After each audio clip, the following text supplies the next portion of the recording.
There was always speculation of you and Emma being something, and I feel like it pops up every couple of years. What do you make of that?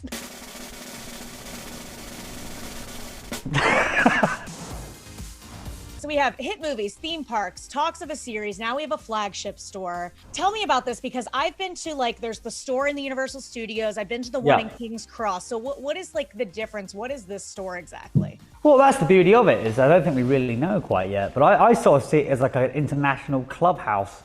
Or for me personally, it's like a step back into my childhood. And to be honest with you, when I heard about how ambitious they were with what they were trying to do with the store, I thought, you're never going to be able to pull that off. But alas, I am here proved wrong once again at the creations and inventiveness of these various different parks. It feels like a home, like a Potter home. Again, I don't want to say the name Potter again, but that's how it feels. So it's really exciting to know that they've invested in this, which I'm sure over the next, well, it's been 2 decades since we made the first film.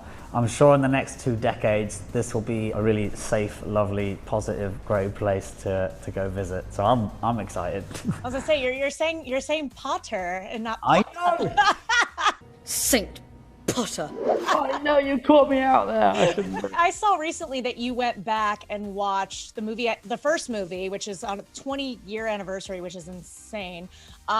You watched it for the first time in like 10 years. God, look at him. Radcliffe looks about 5. Now!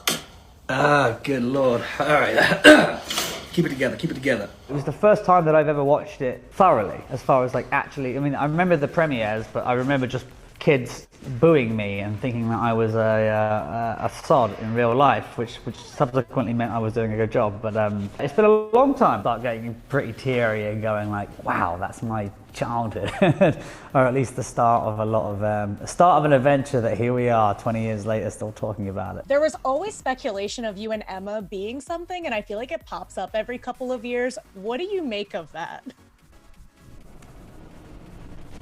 Fair enough. Sorry, I thought Listen, that's hey, silence would speak volumes. I mean, if we are something, if that makes any sense, as far as we've been very close for a long time, and I adore her. I think she's fantastic, and hopefully she returns the compliment. But as far as the romantic side of it, I think that's a Slytherin Gryffindor thing rather than a Tom and Emma thing. But I absolutely think the world of her, and I think being part of what we've all been part of, but for her to be kind of the only girl, certainly the youngest one on set, to grow up with what she had to grow up with was incredibly exciting. And listen, you're going to get me teary now. No, but I think that she's a fantastic influence on the world. When was the last time that the gang was all together, and is there a plan to make that happen soon? We do stay in touch quite frequently, really, or not so.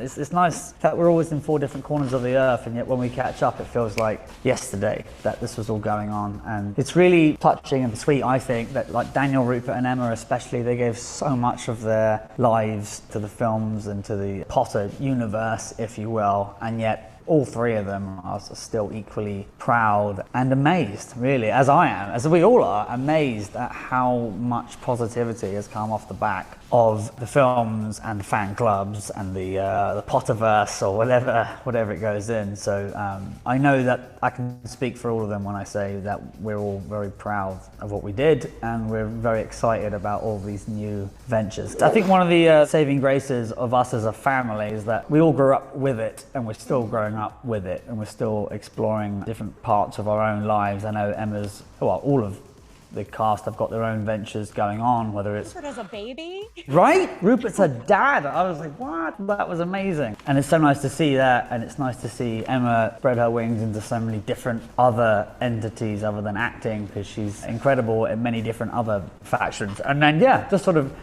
really seeing what happens with their life, really, post-Potter. I can speak for all of them when I say we are all silently and secretly amazed and very grateful for all of the support and magic, excuse the pun, that's happened since we left. Just looking ahead to the future, there's been so much talk about a TV series, and I'm just curious your thoughts. If Malfoy is called upon, would you be interested in joining? I don't know what's happening. I'm actually writing it. Good. Did you tell you that part? No, I'm not I writing hope that's it. true.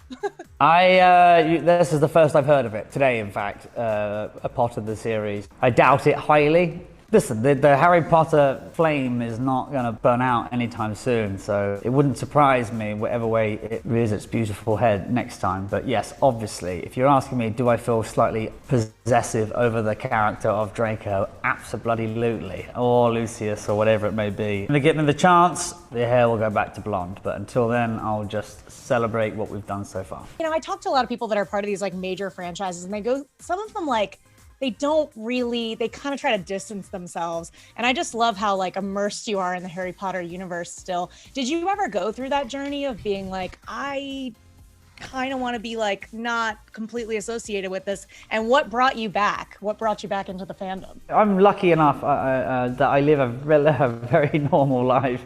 I walk my dog in the park every day, and yes, every day there's always some random teenager running up to me and whatnot. But I'm not only am I very happy and proud to be part of it, but also it's really it's the fandom, I think, that sort of kept me there. It's they've sort of become my family in a weird, twisted way, and I've seen so much positivity come off the back of not necessarily the books or the films or the tours, but just the sort of the whole thing, really. I found there's a really, really large global community of people that enjoy Potter rather, and also lovely, caring, funny, kind people.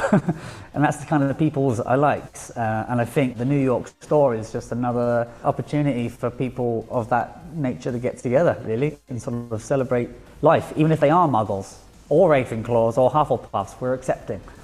On that note, Ashley, what house do you in? I'm actually a Slytherin. I got sorted into Slytherin on Pottermore, and I always felt like I was a Slytherin, so. I'm going to need to see some sort of certification of that. I do have it. You know what? I had the Slytherin sweatshirt from the store, and I dried it, and it got this big, and I was like, oh no.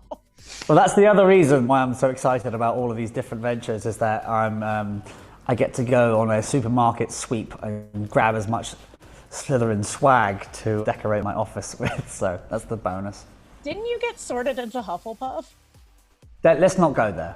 Did you really? Why would you bring... No, I did not. I tried 24 times and eventually I got the one I wanted. No, I've tried twice. First time was genuinely Gryffindor, which took me years to get over. And then I did do it last year rather, and very smugly. My family were all Hufflepuffs. I think 3 of the 4 of them were all Hufflepuffs. Very disappointed with them. But I actually got Slytherin, so I was quite smug about that, and still am, clearly.